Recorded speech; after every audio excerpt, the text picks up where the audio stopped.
sick of all this partisan gridlock and name-calling and demonization, you got to be with us. Now, why? Because they've been running the country according to their ideology. You know, an ideologue is somebody who's already got all the answers. There's a big difference between having a philosophy and an ideology. This country's been very well served for over 200 years by its basically progressive and its basically conservative philosophies, people debating, bringing their insights, their opinions, their facts, reaching principle compromise. But if you're an ideologue, you got all the answers already. So evidence is irrelevant and argument's a waste of time. That's why they govern by assertion and attack. As near as I can tell, here's their campaign this year. I haven't seen the ads here. But first of all, they're telling you why our candidates aren't fit to serve. They're just a bunch of slugs running for office on the way to meet the devil. Right? That's what they do all the time. And then here's their message, as near as I can tell. It goes something like this, all over America. Okay, we messed up. I mean, this Iraq thing, it didn't work out like we said.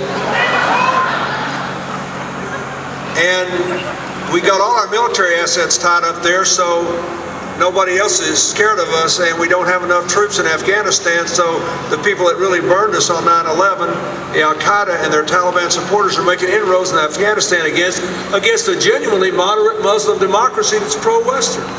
And we never finished the job there. And we probably shouldn't have put that guy running the Horse Show Association in charge of FEMA right before.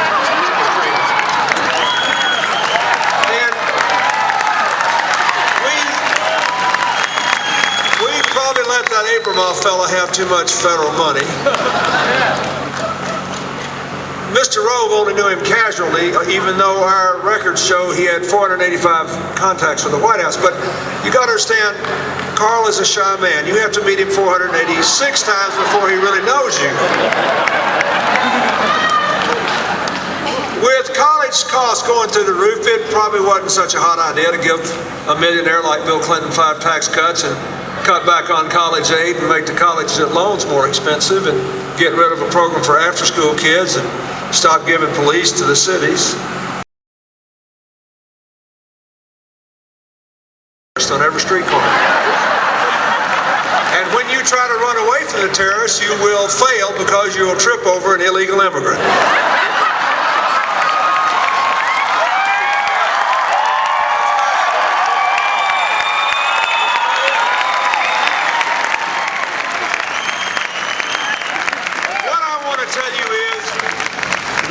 Better than that. All of us, the Democrats, the Republicans, the Independents, America is better than that.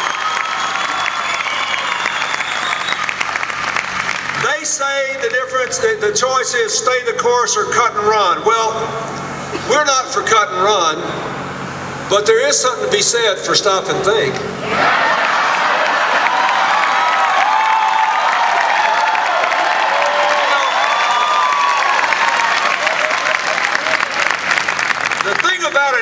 You know, when I was a kid growing up, first thing that I learned from my sort of old Arkansas common sense mentors was, when you get in a hole, quit digging. When an ideologue gets in the hole, they look up to the ground and they say, would you hand me a bigger shovel? That's what their stay the course is. Give me a bigger shovel, please. We're laughing, but I want you to listen. There's no accident that Bob Woodward's new book about their policy making is called State of Denial. Denial for us is a criticism. For them, it's a compliment. Because it's a necessary strategy if you're an ideologue. Because all of us going to be wrong sometimes. None of us have all the facts. But if you already got all the answers, you have to deny the facts when they come along. Do this because this race is close. Because everybody that can, while they're demonizing our crowd, is still running away from their crowd. They're telling you now how independent they are. Independent, they lost $9 billion in Iraq. They don't have any idea where it went, and the Congress won't even look for it. They won't even look for it. You know, I mean, I know we've had inflation and all, but that's still real money, $9 billion. And we're laughing, but you listen better when you laugh. This is serious. And I have seen this now for 6 years. I've watched people demonized. I've seen the denial of accountability.